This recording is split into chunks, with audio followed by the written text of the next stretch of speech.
आप लोगों ने स्वर वर्ण के बारे में पढ़ा था। हमारे इस चैनल पर आप सभी का स्वागत है।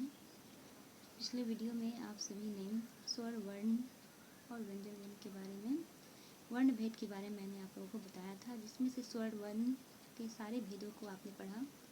अब मैं आप लोगों को व्यंजन वर्ण के बारे में बताने वाली हूँ कि व्यंजन वर्ण के कितने भेद होते हैं और कैसे। ठीक है, देखिए यहाँ मैंने तैयार किया है स्वर वर्ण के दो भेद, स्वर वर्ण और व्यंजन वर्ण। ठीक है, व्यंजन वर्ण के तीन भेद होते हैं, स्पर्श व्यंजन, अंतस्थ व्यंजन और ऊष्म व्यंजन। ठीक है, इन सभी व्यंजनों को मैं समझाऊंगी। देखिए स्पर्श व्यंजन ये क्या है? स्पर्श व्यंजन, इसके क से म तक, ठीक है, क से म तक इनकी संख्या 25 होती है। क से म तक ये स्पर्श व्यंजन के अंतर्गत आते हैं। ठीक है, जैसे क से म तक यहाँ मैंने तैयार करके रखा है, लेकिन यहाँ आप लोगों को ये समझना है कि इसे स्पर्श व्यंजन ही क्यों कहते हैं। ठीक है, इसे स्पर्श व्यंजन ही क्यों कहते हैं, इसके बारे में भी हम लोग जानेंगे। तो ये स्पर्श का पहले मतलब होते हैं क्या कि स्पर्श यानी कि छूते हुए, है ना, किसी चीज़ को छूते हुए उस व्यंजन का उच्चारण होना। जैसे देखिए क ख ग घ अंग, ये जब हम इसका उच्चारण करते हैं तो इसका उच्चारण कंठ से होता है। ठीक है, कंठ, अगर आप इसका उच्चारण करेंगे तो ये कंठ से आवाज़ निकलेगा। ये कंठ को स्पर्श करते हुए निकलते हैं, ये ध्वनियाँ निकलती है, जिसके कारण से इसे स्पर्श इसे कंठ कहा गया है। इसका वर्ग का उच्चारण कंठ से होता है। फिर च वर्ग का उच्चारण तालु से होता है, इसलिए इसे ये भी स्पर्श व्यंजन के अंतर्गत आते हैं। ट वर्ग मूर्धा से, त थ द ध न, इसका उच्चारण दांत से होता है, इस कारण से इसे दंत कहा गया है ना। यहाँ मैंने लिख दिया है ताकि आप लोगों को समझने में सुविधा होगी। अब प फ का उच्चारण होता है ओठ से। ठीक है, ओठ, इसका उच्चारण स्थान ओठ है।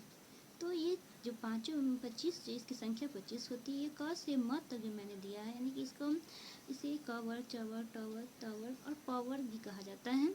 ठीक है, ये सारे जो है किसी न किसी रूप में हमारे मुंह को स्पर्श करते हुए इसका उच्चारण होता है, इस कारण से इसे स्पर्श व्यंजन कहा गया है। ठीक है, और इसकी संख्या जब भी पूछा जाए तो आप इसकी संख्या बेझिझक बोल सकते हैं कि इसकी संख्या 25 होती है। ठीक है, 25।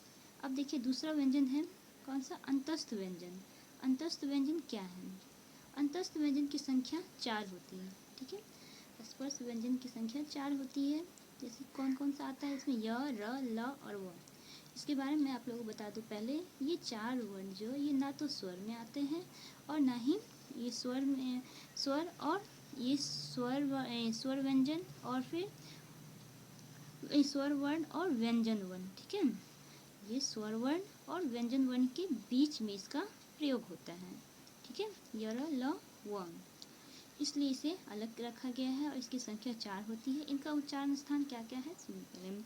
जीभ, तालु, दांत और ओठ। ठीक है, जीभ, तालु, दांत और ओठ, जब हम इसका उच्चारण करते हैं तो ये सब अंतस्थ, इनके द्वारा इसका उच्चारण होता है, इस कारण से अंतस्थ व्यंजन कहा गया है। अगला देखिए उष्ण व्यंजन। उष्ण का मतलब क्या होता है, पहले ये समझिए। उष्ण का मतलब यहाँ ये होता है कि गर्म। ठीक है, तो यहाँ क्या है उष्ण व्यंजन। अब इस उष्ण व्यंजन के अंतर्गत 4 वर्ण आते हैं, जिनमें से श, तालव्य श, मूर्धन्य श, दंत श और ह। ठीक है, और इनका उच्चारण स्थान, ये कैसे उच्चारण किया जाता है ये समझिए। जब हम इन चारों वर्णों का जब हम उच्चारण करते हैं तो ये हमारे मुंह में कहीं न कहीं किसी प्रकार से ये घर्षण के द्वारा, रगड़ या फिर घर्षण, है ना, इसके द्वारा उत्पन्न होता है। ये जब इनका उच्चारण होता है तब हमारे मुंह में एक प्रकार से रगड़ या घर्षण होता है, जिसके कारण से गर्म वायु निकलती है। ठीक है, गर्म वायु निकलती है। इन गर्म वायु के निकलने के कारण ही इन चारों वर्णों का उच्चारण होता है। ठीक है, उसके बाद देखिए ये इनके 3 भेद थे, स्पर्श व्यंजन, अंतस्थ व्यंजन और उष्ण व्यंजन। अब यहाँ देखिए एक चीज़ और समझना, ये शायद आप लोगों को किसी ने नहीं बताया होगा, जो मैं अभी बताने वाली हूँ, कि ये है आपका ये आपका उष्ण व्यंजन का है, इसके भी दो भेद होते हैं। ठीक है, उष्ण व्यंजन के भी दो भेद होते हैं, जो कि है संयुक्त व्यंजन और द्विगुण व्यंजन। ठीक है, संयुक्त व्यंजन और द्विगुण व्यंजन, ये इनके दो भेद होते हैं। अब संयुक्त व्यंजन में कौन कौन से आते हैं? अक्ष, त्र, ज्ञ और श्र, है ना।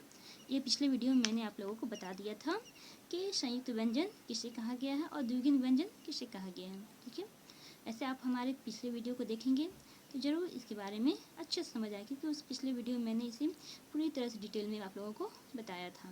ठीक है, तो ये संयुक्त व्यंजन और द्विगुण व्यंजन, इसे मैंने इसलिए इंक्लूड किया ताकि आप लोग समझ में आ सके कि उष्ण व्यंजन के भी दो भेद होते हैं। ठीक है, तो ठीक है स्टूडेंट्स, इस वीडियो में इतना ही। उम्मीद है आप लोगों को यह ज़रूर पसंद आया होगा। अगर आप लोगों को यह हमारा वीडियो पसंद आया तो ज़रूर लाइक, शेयर और सब्सक्राइब जरूर करें। इस प्रकार के चैनल और भी पाने के लिए सब्सक्राइब जरूर करें। Thank you.